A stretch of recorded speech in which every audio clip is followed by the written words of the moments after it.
Nagkakasa ng malawakang protesta ang grupong Manibela sa Martes bilang pagtutol pa rin sa PUV Modernization Program. Paglilinaw ng grupo, hindi ito tigil pasada. Pero posible pa rin umanong maparalisa ang biyahe kung marami ang lalahok sa protest caravan.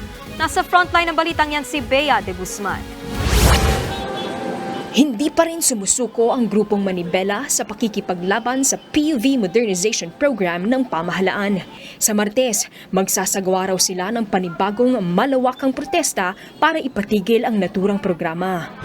Ang panawagan po namin dito sa protesta, na ibalik yung aming mga prangkisa na nirevoke at i-extend pa po ito at ibalik yung validity nito sa 5 years dahil illegal po yung pag-revoke nila sa aming mga prangkisa.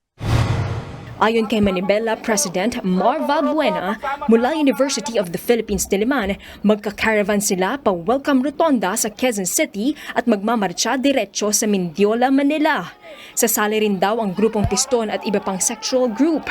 Sa tansya ng Manibela, sa Metro Manila pa lang, 10 hanggang 15,000 ang makikiisa sa transport caravan. At aabot daw sa 100,000 ang lalahok sa buong bansa. Paglilinaw naman ng Manibela, hindi raw ito tigil pasada. Nililinaw po natin, hindi po ito transport strike. Wala po kaming panawagan na transport strike. Kung sasama po talaga lahat ng mga drivers at operators, magkakaroon po talaga ng disruption sa biyahe. Nakausap naman ng News 5 ang isang kooperatiba sa Mandaluyong. Nirerespeto raw nila ang gagawing caravan ng mga kapwa nila tsuper na hindi nag-consolidate. Alam ko na magkakaroon sila ng caravan sa UP, sa Martes. So siyempre, paglalaban nila nationwide. Paglalaban nila yung prakisa nila na huwag matuloy yung PUBMP. Para sa akin, karapatan nila yan. Karapatan nila yan.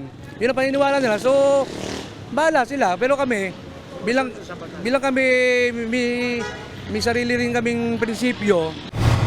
Nauna nang sinabi ng Department of Transportation at LTFRB na hanggang January 31 na lang papayagang bumiyahe ang mga PUV operator at driver na hindi nag-consolidate. Pagdating ng February 1, ituturing na silang kolorum kaya huhuliin na sila.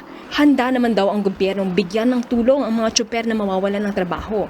Ayon sa Office of Transportation Cooperatives, may mga kooperatiba nang nangakong kukunin bilang miyembro ang mga tsuper na hindi nakasama sa consolidation. Nagbabalita mula sa Frontline, Bea de Guzman, News 5. Mga kapatid, Jess De Los Santos po. Iba na ang may alam at may pakialam sa panahon ngayon. Para sa tuloy-tuloy na balitaan sa Frontline kahit weekend, mag-follow at